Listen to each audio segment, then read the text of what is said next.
Argentinien hat gewählt. Und wie? Zum ersten Mal überhaupt wird ein Land von einem bekennenden Libertären und Anarchokapitalisten regiert. Wir sprechen natürlich von Herrn Milei, den viele hier verächtlich als Mini-Trump und Ultrarechten verunglimpfen, ohne sich ernsthaft mit den Gründen und Hintergründen seiner Wahl auseinanderzusetzen.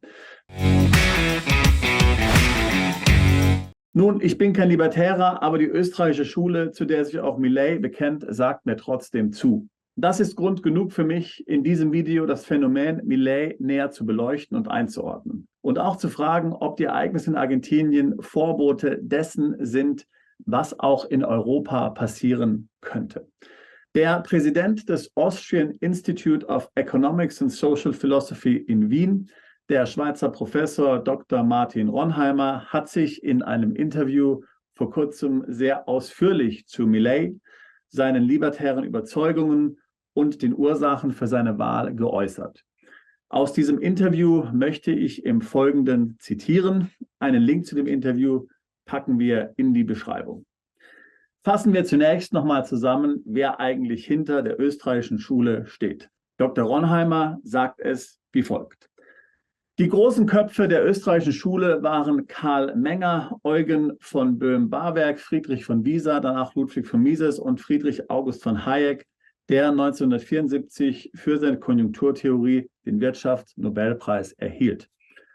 Durch die Emigration von Mises in die USA, er war Jude, und die Lehrtätigkeit Hayeks zunächst in London, dann in Chicago und später in meiner Heimatstadt Freiburg, verlagerte sich die österreichische Schule in den angelsächsischen Sprachraum und ist dort heute als Austrian Economics bekannt. Gleichzeitig veränderte sich aber auch ihr Gesicht. Sie begann im Staat die Wurzel alles Übels zu sehen, was schließlich zu einer prinzipiellen Ablehnung des Staates führte. Und das war ganz und gar nicht im Sinne der Gründerväter der österreichischen Schule. Jetzt sollte man vielleicht hier anfügen, wie sich die österreichische Schule von den Lehren der klassischen Ökonomie, deren Vertreter zum Beispiel Adam Smith oder auch Karl Marx sind. Die österreichische Schule betont das Individuum und dessen Entscheidung in der Wirtschaft, nicht gesamtwirtschaftliche Aggregate. Werte von Gütern entstehen durch Konsumentenpräferenzen, nicht durch Produktionskosten wie bei Smith oder Arbeit wie bei Karl Marx. Eine Marktwirtschaft basierend auf Eigentumsrechten und kapitalistischer Produktion ist für die Verbesserung der Lebensumstände am besten geeignet. In dieser Wirtschaft ist unternehmerisches Handeln zentral, was durch staatliche Planung nicht ersetzt werden kann. Der Staat sollte klare Regeln setzen und durchsetzen, aber sich nicht in den Markt einmischen, da dies zu Ineffizienzen führt.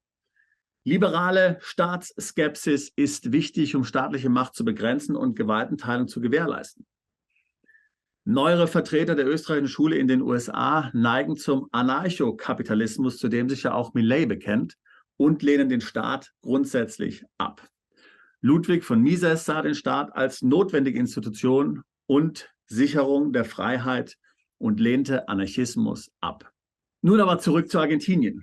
Argentinien war einmal eines der wohlhabendsten Länder der Welt, reich gesegnet mit natürlichen Ressourcen und einem wohlwollenden Klima.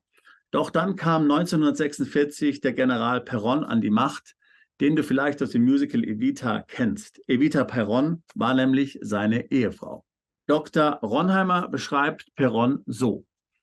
Perón betrachtete die Wirtschaft als eine Art Nullsummenspiel. Das heißt, als ein Spiel, in dem man wie bei Monopoly nur dann dazugewinnen kann, wenn andere gleichzeitig entsprechend verlieren. Im Jahre 1948 sagte Perón in einer berühmten Rede, die Armen können nur reicher werden, wenn die Reichen ärmer werden, also durch Umverteilung. Kommt uns ja alles sehr bekannt vor. Präsident Perón verteilte Wohltaten an die ihn wählende Arbeiterschaft und schröpfte Unternehmen und Wohlhabende. Er ruinierte damit das Land. Heute sind die Peronisten in Argentinien immer noch an der Macht. Nach einigen gescheiterten Versuchen, einen neuen Kurs zu finden, haben sie durch ihre Klientelwirtschaft, deren Teil auch die mächtigen und reichen, aber jeden Strukturwandel blockierenden Gewerkschaften sind, das Land mittlerweile an den Rand des Abgrunds manövriert. Hier legt Milei den Finger auf den entscheidenden wunden Punkt. Ob allerdings seine praktischen Rezepte die richtigen sind, man denke nur an die Abschaffung der Zentralbank, und Erfolg haben können, steht auf einem anderen Blatt. Er wird Mehrheiten wie auch gangbare innenpolitische Wege um die Hauptübel seines Landes zu überwinden, finden und das Vertrauen des Auslandes und von Investoren gewinnen müssen. Nicht einfach. Um das zu erreichen, genügt eine richtige Analyse nicht und eine radikale Ablehnung des Staates wäre kontraproduktiv. Soweit Dr. Ronheimer. Die wirtschaftliche Entwicklung in Argentinien kann aber auch als Vorbote dessen gesehen werden, was uns in Europa und anderen weit entwickelten westlichen Industrienationen droht. Dr. Ronheimer fährt fort, es scheint mir unzweifelhaft, dass nicht nur in Argentinien die Staatsfinanzen vieler Länder immer mehr aus dem Ruder laufen. Man hat mit dem Euro ein Währungssystem geschaffen, zu dessen Dauerrettung zusammen mit der damit verbundenen Rettung des Bankensystems Unsummen von Geld elektronisch durch Knopfdruck aus dem Nichts geschaffen wurden und weiter geschaffen werden.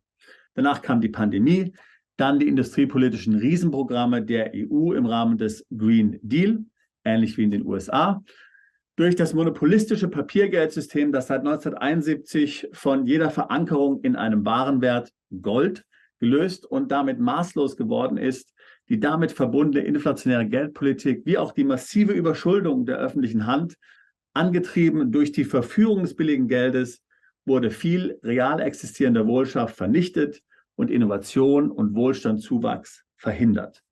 Und dieser Prozess ist noch lange nicht abgeschlossen. Man denke nur an die hartnäckige Inflation. Sie ist nicht nur eine Folge von Energieknappheit, sondern wie führende Ökonomen bereits lange vor Ausbruch des Ukraine-Krieges feststellten, in ihrem Kern dadurch verursacht, dass zu viel Geld auf zu wenig produzierte Güter und Dienstleistungen stößt, was die Preise in die Höhe treibt und damit die Kaufkraft des Geldes vermindert.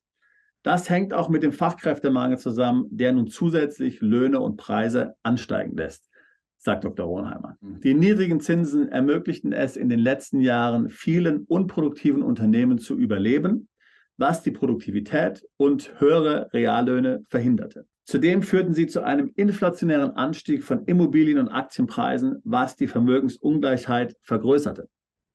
Zusätzlich leiden Staaten unter struktureller Überschuldung durch Sozialverpflichtungen und nicht bilanzierte Schulden wie Pensionsansprüche.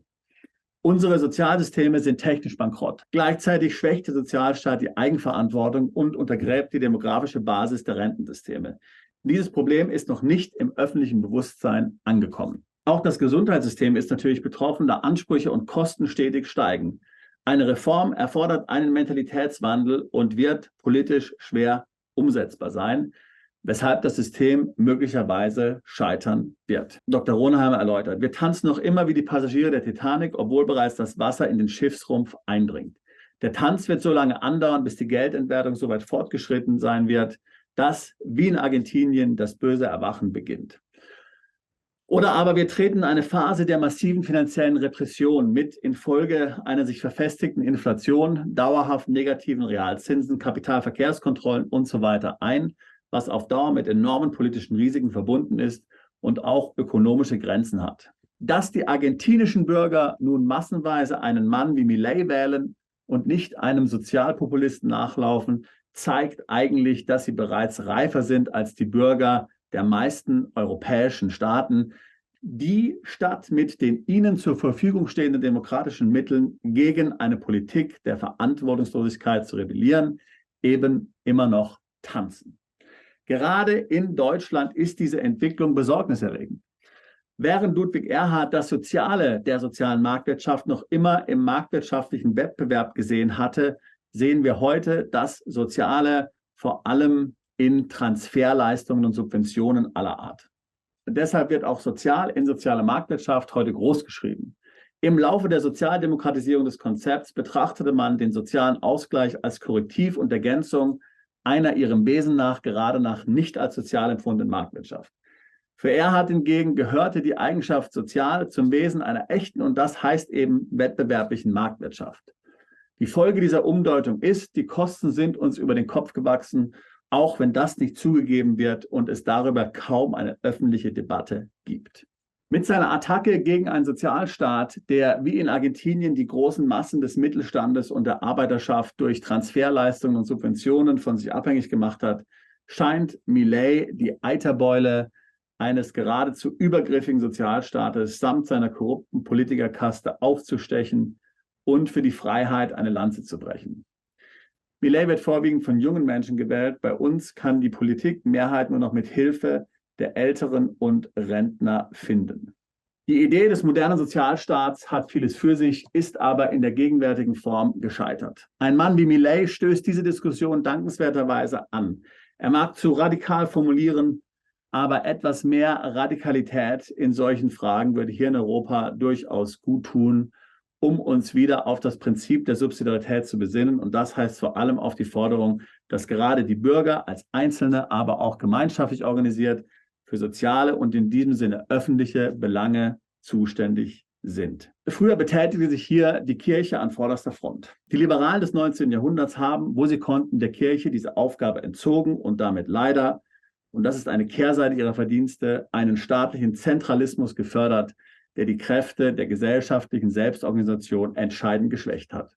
Soweit Dr. Ronheimer. Politiker in Europa und Amerika sollten Milei aufmerksam zuhören.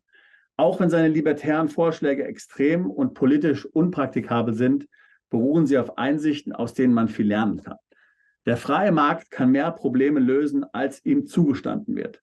Politik neigt dazu, vorschnell Marktversagen zu diagnostizieren, um sich Problemlösungen anzumaßen, die sie weder leisten kann noch soll. Der Staat ist jedoch entgegen der Anarchokapitalisten unverzichtbar für eine freiheitliche Rechtsordnung und gesichertes Eigentum, wie Erfahrung und auch Vernunft zeigen. Er hilft, Koordinationsprobleme zu lösen, die der Markt nicht lösen kann. Bist du Unternehmer, Freiberufler oder Investor? Zieht es dich schon lange ins Ausland? Mach heute den ersten konkreten Schritt in eine Zukunft mit mehr Geld und mehr Freiheit. Buche ein Beratungsgespräch mit Sebastian und seinen Kollegen. Unsere Kanzlei unterstützt Mandanten wie dich dabei, deine Steuerlast legal zu reduzieren, Vermögen aufzubauen und zu schützen und deine persönliche Freiheit zu maximieren. Profitiere jetzt von unserem Fachwissen und unserem Netzwerk. Gehe zu mandatierung.com und werde Mandant unserer Kanzlei.